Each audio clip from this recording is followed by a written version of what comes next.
ماشومان راته د لوږې نه جړېږي، ماشومان راته د لوږې نه جړېږي او لویه خدایه په ډوډۍ پسې کړېږي.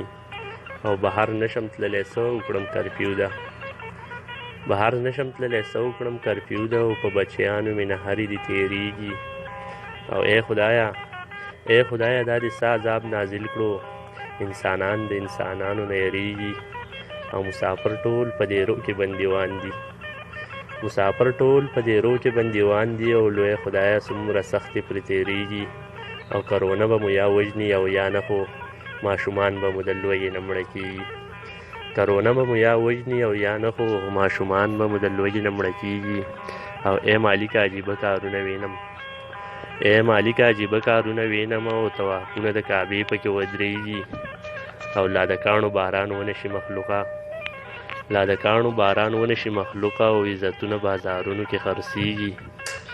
او نه یې وشي جنازه او نه کفن شته، نه یې وشي جنازه او نه کفن شته، او مسلمان څه بې سلوکه شان ښخېږي.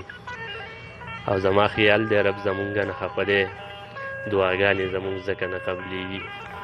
زما خیال دی رب زمونږ نه خفه دی، او دعاګانې زمونږ ځکه نه قبلېږي. او نن یو ستړی مزدور دا رنګې ګویا شو، نن یو ستړی مزدور دا رنګې ګویا شو، او مونږ به ختم کړي کرونه نه ختمېږي. او لویه خدایه، لویه خدایه دا منم چې ګناهګار یو، خپل د بدو عمل مونږ ته را رسېږي. او ستا کورونه مو په امن پرېښي نه دي، ستا کورونه مو په امن پرېښي نه دي، او انسانان په جوماتونو کې قتلېږي. او مونږه رنګ رنګ ناروا کارونه کړي، مونږه رنګ رنګ ناروا کارونه کړي، او قرآنونه ښه په جار باندې سوځېږي. او اوس مونږ ستا نه معافي غواړو خدایه، اوس مونږ ستا نه معافي غواړو خدایه، او جوماتونه دې نور مونږ ته نه بندېږي. او حیات سر په سجده پروت دی تا ته جاړي، حیات سر په سجده پروت دی تا ته جاړي، او د غم اوښکې په مخ باندې بهېږي.